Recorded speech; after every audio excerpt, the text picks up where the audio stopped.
Ahora sí tenemos al invitado, Mónica. Ya tenemos al invitado, Jorgito. Bueno, vamos a darle una bienvenida al abogado Damián Armijos, quien ya se encuentra conectado a la señal de Ecuador en directo. Bienvenido, Damián, buenos días. Muy buenos días, Mónica, Jaime, un gusto estar con ustedes y un saludo especial a toda la audiencia. Damián, te hemos invitado un poco para poder dialogar contigo. Sabemos que eres el abogado de la vicepresidenta Verónica Abad y quien ha venido llevando la tutela, la dirección de la acción de protección que casualmente el día 23 de diciembre ganaron en la ciudad de Quito. Coméntanos un poco cuáles fueron los parámetros en los cuales sentenció la jueza Nubia Vera y a qué fue condenado el Ministerio de Trabajo, hoy que ya hemos visto, por ejemplo, unas disculpas públicas tamaño 8 por parte del Ministerio de Trabajo. Sí, bueno, en esta acción de protección se dejó claro algunos elementos que de alguna manera también desdicen una falsa narrativa que venía impulsando la señora ministra del Trabajo a través de los medios de comunicación, que tiene que ver con, primero, el abuso del derecho. La jueza dejó claro que no existe abuso del derecho, que hay una pretensión totalmente procedente en el ámbito constitucional. Dejó claro también que no hay ni perjurio ni fraude procesal por parte de la señora vicepresidenta de la República, que es otra de las acusaciones que la señora ministra del Trabajo vertía, y que a nivel procesal, o sea, una cosa es una narrativa, una acusación a través de los medios de comunicación, y otra cosa totalmente diferente es lo que se evidencia y que queda como verdad dentro de un proceso judicial. Entonces, judicialmente quedó probado que toda esta narrativa de la señora ministra del Trabajo era falsa, pero también era falsa la acusación que existía en contra de la señora vicepresidenta Verónica Abad, en el sentido de que supuestamente habría incurrido en abandono de su puesto de trabajo. Quedó claro que el momento en el que el señor presidente de la República le asignó funciones relacionadas con el servicio exterior, la normativa aplicable era la ley de servicio exterior. Y al haber ordenado el traslado de Israel a Turquía, se tenía que aplicar el artículo 123 de la ley de servicio exterior, que establece que tenía que trasladarse dentro de los 30 días contados a partir de la notificación de su traslado. De tal manera entonces que nunca incurrió en ese supuesto abandono del trabajo, y del cual el Ministerio del Trabajo y en general las autoridades de la función ejecutiva intentaban sostener hacia la opinión pública, pero no solamente con la finalidad de perjudicarle a la vicepresidenta en el ejercicio de su cargo como vicepresidenta, sino también con la finalidad de menoscabar la imagen de ella, de dejarla mal frente al público, y pues esto forma parte de esta tendencia de la violencia política de género de la que ella es víctima desde hace mucho tiempo atrás. Y más allá de eso, en algún momento, en alguna instancia, en algún paraje de la sentencia emitida oralmente ese día, ¿se llegó a establecer si era o no posible sancionarla con 150 días fuera del cargo, sin sueldo, suspendida, etcétera? No, nunca fue posible sustentar esa falta disciplina, esa sanción. Es importante recordar y, bueno, decirle al país que siempre que estamos ante un proceso disciplinario o ante un proceso sancionatorio en donde el gobierno, en donde el poder ejerce una potestad de sanción, lo que estamos es precisamente frente a una situación en el cual la autoridad ejerce un poder que necesariamente debe de estar limitada para que no ejerza un poder de manera discrecional o arbitraria. Y esa limitación al ejercicio del poder se da a través de la ley. Por eso la Constitución es clara. Las infracciones y las sanciones a las infracciones deben constar necesariamente en la ley. Sobre ese particular, el Ministerio del Trabajo nunca pudo encontrar una disposición normativa que regule los 150 días, ni el abogado del Ministerio del Trabajo, ni la señora ministra. Posteriormente, la señora ministra jugó un papel bastante bochornoso en el sentido de intentar justificar esa sanción utilizando el artículo 15 de la Ley de Servicio Público, que nada dice de los 150 días, por el contrario es una norma que regula otra situación que se refiere a la inhabilitación en el ejercicio de la función pública para personas que hayan sido destituidas del cargo. Es decir, hubo en definitiva ahí una inventiva, o sea, no tenía absolutamente nada de jurídica la explicación que dio la ministra del Trabajo, y por eso el resultado natural, el resultado obvio desde que empezó ese sumario administrativo era que se tenía que caer porque no tenía ningún sustento. Y no tenía ningún sustento porque el momento que nos referimos a la vicepresidenta de la República, estamos hablando de una autoridad de elección popular cuyo origen democrático necesariamente debe de ser controlado asimismo por otra autoridad con origen democrático como lo es la Asamblea Nacional, y así lo manda la Constitución. La sentencia es de cumplimiento inmediato, dejó sin efecto el sumario administrativo o la sanción que se impuso mediante el sumario administrativo, ordenó además las disculpas públicas por parte de los accionados, esto es de los legitimados pasivos. Y luego vimos lo que Rafael Cuesta en TC Televisión ha dicho fue un bochornoso acto de reality por parte de la vicepresidenta, quien tiene un deseo desmedido de ocupar el cargo de presidenta e ir a tocar la puerta de la vicepresidencia. Te vimos ese día, Damián, acompañando a la vicepresidenta conjuntamente con tu equipo a los exteriores de la vicepresidencia de la República y encontrar que Verónica Abad fue impedida de ingresar al edificio, al despacho de la vicepresidencia. Cuéntanos un poco de esto. Mire, el artículo 14 de la Ley de Garantías, asimismo el artículo 24 de la Ley de Garantías Jurisdiccionales y Control Constitucional son claros en establecer que la sentencia se notificará verbalmente. Es decir, el momento mismo en el que la señora jueza ordenó que la señora vicepresidenta sea reintegrada a su cargo como vicepresidenta de la República del Ecuador, automáticamente se tenía que dar cumplimiento a esa disposición. Y no solamente por parte del Ministerio del Trabajo, sino por parte de todas las autoridades que sean necesarias y que de alguna manera estén involucradas en el cumplimiento de esa decisión. Así lo ha dicho la jurisprudencia de la Corte Constitucional.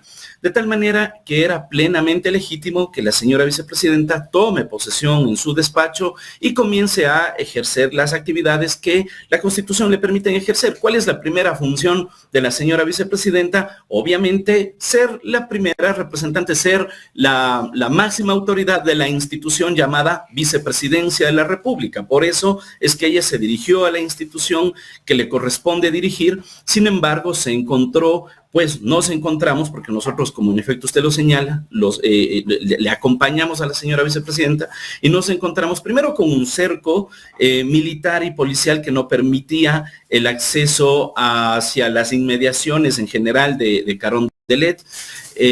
Sabemos que la vicepresidencia está detrás del Palacio de Carondelet y bueno, a pesar de aquello, cuando se permitió el acceso limitado, porque en principio se decía que solamente entre la vicepresidenta ella solita, sin su equipo, sin estar acompañada de nadie, y vemos que inclusive cuando logramos acceder con el equipo, tampoco se permitió el acceso a la señora vicepresidenta. Cuando nos acercamos a las inmediaciones de la vicepresidencia, nos encontramos con una vicepresidencia militarizada igualmente por dentro y por fuera.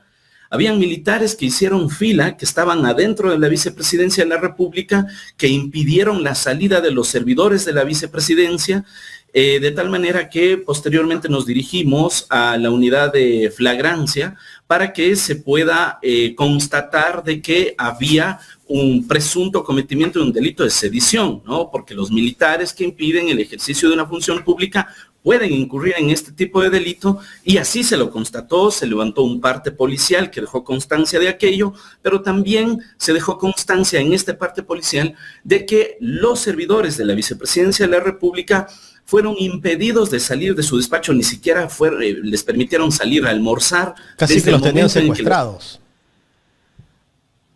De alguna manera, digamos decir, retenidos en contra de su voluntad. ¿Cuáles eran los argumentos para que no les permitan entrar a la vicepresidenta? Sí le permitían, ¿verdad? Y al equipo de ella. A nadie, no le permitieron ni a la vicepresidenta, ni a su equipo de trabajo, no le permitieron ni entrar ni salir absolutamente absolutamente Porque hay a una nadie. versión que dicen que permitían el ingreso solo a la vicepresidenta. El paso, no, una cosa es el paso del cerco que estaba a 2 cuadras a la redonda, ¿no? Porque, bueno, esa es la costumbre de este gobierno, cercar cuando la gente quiere acercarse a manifestar su opinión, bueno, cercan 2 cuadras a la redonda y nadie puede pasar. Resulta que justo ese día también habían manifestaciones de gente que estaba indignada por la desaparición de los 4 niños de las Malvinas en Guayaquil.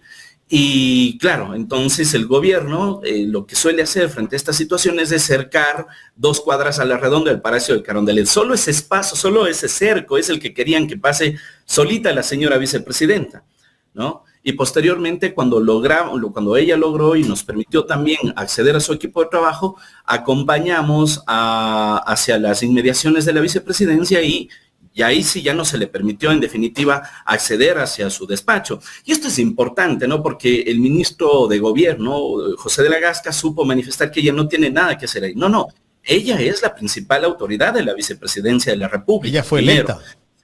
Sí, por supuesto. El señor de la Gasca es puesto a dedo.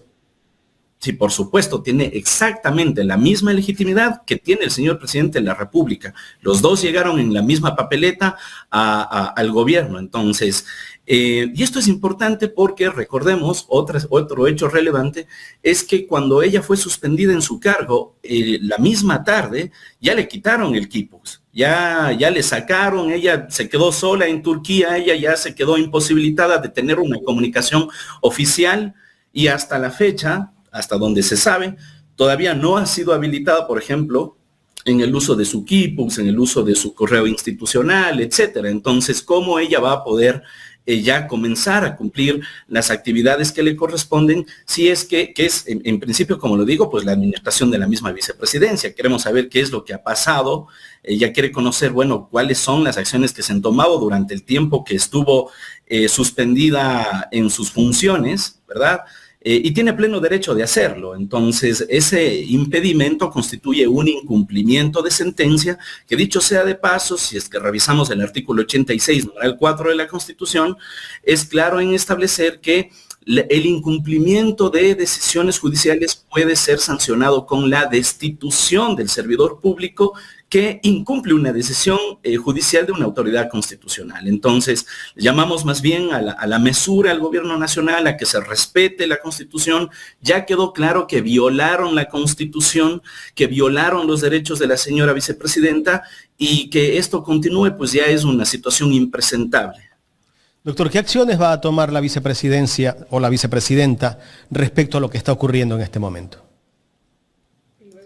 Bueno, como lo hemos dicho, se dejó constancia en ese momento a través de la fuerza pública, con el auxilio de la fuerza pública, como corresponde, ¿no? Digamos, si es que usted encuentra que alguien ha invadido, por poner un ejemplo análogo, ¿no? Si es que alguien ha invadido su domicilio, pues ¿qué hace? Llama a la policía y pide su auxilio, ¿no es cierto?, para dejar constancia de lo que ha ocurrido. En este caso, bueno, si bien la vicepresidencia no es el domicilio de la vicepresidenta, pero obviamente es la institución en donde ella debe de cumplir sus funciones, en donde además habían funcionarios retenidos en contra de su voluntad que no podían salir, y donde obviamente por esa misma situación hubo una suerte de paralización de un servicio público, es decir, no miden las consecuencias de sus actos.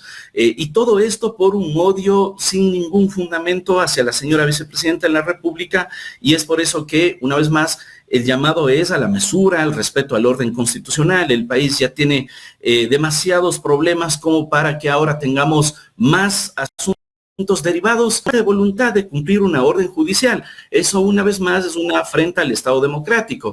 Ahora también Mónica nos decía, bueno, el Ministerio del Trabajo ha sacado un comunicado de disculpas públicas de pocas líneas y a un tamaño que es casi ilegible, ¿verdad? Y esa es otra forma de observar cómo el gobierno actúa con soberbia, incumpliendo los parámetros inclusive que la misma Corte Constitucional nos ha dado para la reparación integral en lo relacionado con disculpas públicas, ¿no es cierto? Por ejemplo, te dice que en las disculpas públicas deben de ser acordadas con la víctima, debe de haber la participación de la máxima autoridad del Estado o de las más altas autoridades. Por lo menos se requeriría aquí que la señora ministra del Trabajo, como lo pedimos en nuestra acción de protección, a través de un mensaje a la nación audiovisual, se pueda dirigir al país y ofrecerle disculpas a la señora vicepresidenta, pero no solo a ella, sino también a todos los ecuatorianos, especialmente a quienes le dieron su voto, ¿no?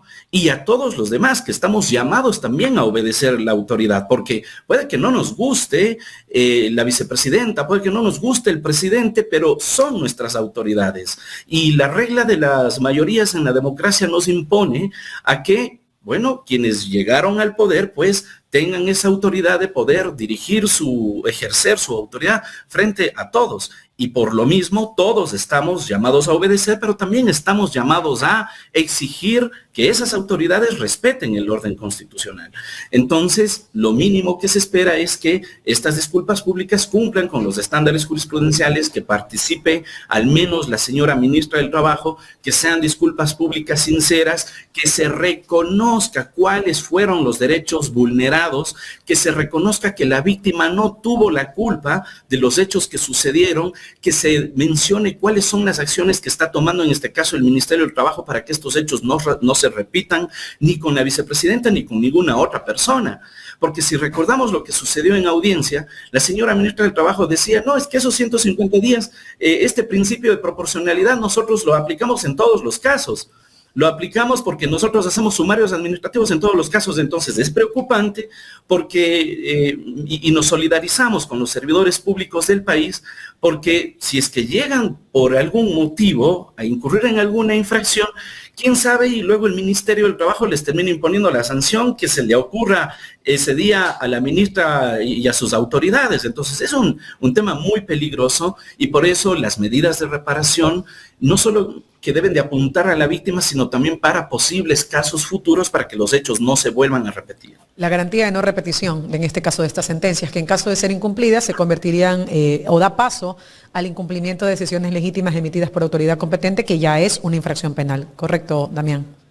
Así es. Luego de esto, paralelamente, ¿no? Porque aquí si no llueve, no es Ecuador, no. Electoral. Luego de esto, ¿no? Así como un presagio de lo que puede ocurrir el 27 de diciembre, casualmente, que es el día de mañana. Mañana tiene que viajar supuestamente, ¿no? Mañana tiene que viajar o presentarse en Turquía en 3 días, en plenas fiestas. No, pero a ver, paralelamente se emite esta resolución emitida por el TCE en donde se declara que Verónica Abad Daniel Noboa y sus ministros no son responsables de violencia política de género contra Verónica Abad por la denuncia que ella previamente había planteado y que estaba en conocimiento del Pleno del TCE. ¿Cómo miras tú eso de cara a luego la denuncia de la ex asesora Jácome, que entiendo se va a también conocer y resolver el día de mañana en el TCE, Damián? Lamentablemente el Tribunal Contencioso Electoral ha venido a jugar un rol vergonzoso igualmente dentro de esta democracia, porque la justicia, tal como sucedió con el caso de la señora Nubia Vera, está para ponerle límites a ese ejercicio del poder público cuando abusa de sus potestades. El poder público ha abusado en exceso frente a la señora vicepresidenta de la República el momento que la envió a Israel a buscar la paz en plena guerra. Cuando ella estuvo allá, lo demostramos en el proceso de violencia política de género, hubieron una serie de actos de agresión, hubo una serie de evacuaciones, momentos en los que estuvo en riesgo su vida y la de sus hijos, de la señora vicepresidenta me refiero, momentos en los que a pesar de todo lo que estaba sucediendo, el Ministerio de Relaciones Exteriores les decía a los ecuatorianos, no se vayan a Israel, y los que estén en Israel salgan de Israel. No se les ocurra estar cerca de Medio Oriente, cancelen los viajes, y aún así le dejaron a la vicepresidenta de la República, es decir, se la envió a morir. Y eso para el Tribunal Contencioso Electoral no es violencia política, por favor. Es un rol vergonzoso el que está jugando el contencioso electoral. Y vean lo que sucedió en el caso de Guarderas. Están ahí las grabaciones en las transmisiones que hizo el contencioso en esa audiencia. El señor Guarderas, cuando denunció a la señora vicepresidenta, asimismo por una supuesta infracción electoral, ¿qué es lo que hizo? Le mandó a notificar en ese momento a Israel. ¿Le llegó esa notificación a la vicepresidenta? Nunca le llegó esa notificación. Advertimos a la señora jueza Ivonne Coloma, además presidenta del Tribunal Contencioso Electoral, que no fue citada en legal y debida forma y no les importó. No les importó, continuaron con la sustanciación y le impusieron una multa.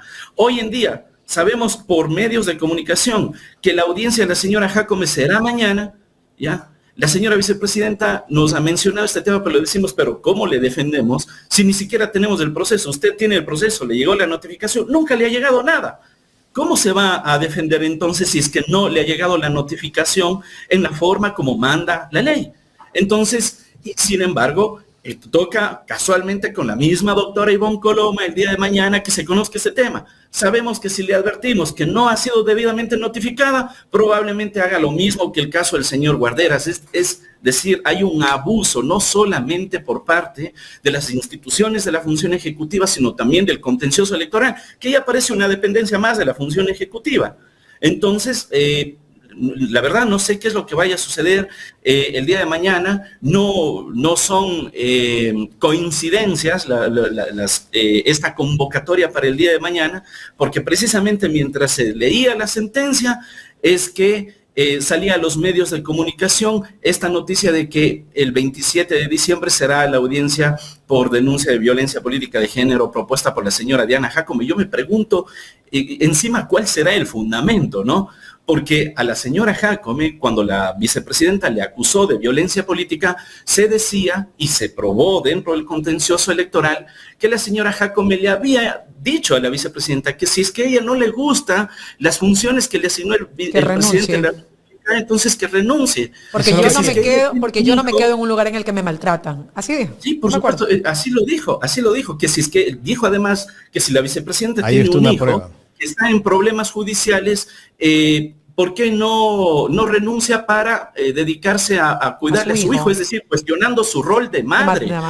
Y no hay violencia política de género si se cuestiona su rol de madre. Entonces, el contencioso electoral es otro bastión más de la función ejecutiva y lamentablemente no hay ninguna garantía frente a ese tribunal que da vergüenza. Doctor, regresando un poco al tema que habló hace un rato Mónica, Rafael Cuesta, las acusaciones que hacen contra del hijo de la vicepresidenta, el señor Cuesta, ¿bajo qué pruebas hace esas acusaciones? ¿Ustedes están planteando tal vez hacer una denuncia en contra sobre lo que está diciendo el señor Cuesta? Perdón, ahí sí le voy a ofrecer mil disculpas. No sé quién es bueno, algo he escuchado el señor Cuesta, la verdad no lo ubico bien. Y sobre el tema del hijo de la señora vicepresidenta, son cuestiones que lo lleva a otra defensa, lo está llevando el doctor Osvaldo Trujillo, que se dedica a temas penales. Nosotros nos dedicamos al tema constitucional. En todo caso, lo que podemos advertir o dar la lectura que de acuerdo a lo que Damián ha explicado, lo que no se logró con la presión a la jueza Nubia Vera, y pese a haber sido amenazada conforme sus propios dichos al finalizar la audiencia, se pretende lograr a través del Tribunal Contencioso Electoral y a la suerte de lo que le hicieron a Jan Topic, toda vez que como nos encontramos en periodo electoral, nadie podrá oponerse, si fuera del caso, al pronunciamiento del TCE, en donde casualmente se está pidiendo la destitución de la señora vicepresidenta. ¿Correcto, Damián? Sí, por supuesto, así es como se ha planteado. Sin embargo, debemos de tener en cuenta algunas cuestiones. La denuncia de la señora Nubia Vera, una jueza valiente que en algo nos devuelve la esperanza en la institucionalidad democrática de este país, evidencia también los resultados en otros procesos judiciales. O sea, evidencia esta negativa de la violencia política de género. No podría yo decir que directamente le amenazaron al señor juez que negó esta denuncia, pero frente a tanta evidencia, bueno, por lo menos es sospechoso que se niegue esa denuncia de violencia política que es evidente. Fíjense, cuando le suspenden a la señora vicepresidenta y el presidente designa a dedo a la señora Saría Moya para que ejerza la vicepresidencia, ahí sí le pone un decreto ejecutivo en donde dice usted va a tener que hacerse cargo de la planificación en temas estratégicos del país. Pero cuando le corresponde a la señora Verónica Abad asumir la vicepresidencia, entonces ahí sí le mandamos a Medio Oriente. Entonces, y que luego digan que eso no es violencia política de género, por favor, están absolutamente desorientados, desubicados o viven en un mundo paralelo en el contencioso electoral en donde no se puede observar esto, que es gravísimo, no es solamente por el caso de la señora vicepresidenta. Si es que se deja este precedente nefasto para la historia del país, a futuro, entonces, ¿qué va a suceder? Cualquier presidente va a creer que le puede, como ha dicho el propio presidente Noboa, enviarle a la Antártida a su vicepresidenta y que no pasa nada. Eso es falso. Hay que ver el artículo 141 de la Constitución, que nos dice cuál es el ámbito de atribuciones que tiene la vicepresidencia de la República, así como el presidente y otros ministros de Estado. Rectoría, planificación, ejecución y evaluación de las políticas públicas y los planes que se crean para ejecutarlas. Es decir, hay un ámbito de atribuciones constitucionalmente definido. O sea, no te puedo mandar a donde a mí me da la gana, como que si fueras un objeto. Porque si es que no, entonces, si es que el presidente puede hacer, perdóneme la expresión, lo que le da la gana, entonces podría también ponerla a barrer el Palacio de Carondelet, pues. Y así no funcionan las cosas. Claro. Hay un ámbito de atribuciones establecido en la Constitución. Clarísimo, clarísimo. Damián Armijos, abogado de la vicepresidenta María Verónica Abad Rojas, y con quien hemos dialogado sobre todo lo que lastimosamente está padeciendo y viviendo bajo el yugo de Daniel Noboa. Te agradecemos, Damián, por tu presencia. Tienes que ser antes de que se despida nuestro invitado, ¿qué decisión va a tomar la vicepresidenta? ¿Ustedes han conversado con ella? ¿Va a viajar o esperan que le den los 30 días para que pueda trasladarse a Turquía? Bueno, algo que de pronto no le quedó claro al presidente de la República después de la acción de protección en la que perdió él y todos sus ministros, perdieron frente a la justicia, es que la justicia dijo que tiene que aplicarse el artículo 425 de la Constitución. Y comenzó a decirle gráficamente la señora jueza, primero está la Constitución, los tratados internacionales, las leyes orgánicas, ordinarias, etcétera, etcétera, etcétera. Y por debajo de estas normas están los decretos ejecutivos. El decreto ejecutivo no está por encima de lo que dice la ley. La ley de servicio exterior dice que tiene 30 días y el decreto ejecutivo no puede decir lo contrario. Caso contrario, nuevamente el presidente se expone a qué, y de hecho ya lo hizo, a actuar en contra de la ley. Y lo que hace el presidente de la República apenas se posesiona en el cargo, que es jura respetar la Constitución y la ley, y aquí vemos los actos como no cumple con su juramento al país. Doctor, muchísimas gracias por su tiempo. Gracias, un excelente día. Gracias, un saludo y un excelente día. Damián Armijos para Ecuador en directo. Interesante conocer la situación de la vicepresidenta de la República, que creo que hay violencia política de género en contra de una mujer que lo único que ha tratado de hacer es las cosas como tienen que ser, ¿no? Y no como dice Cuesta, que tiene ambición, una ambición desmedida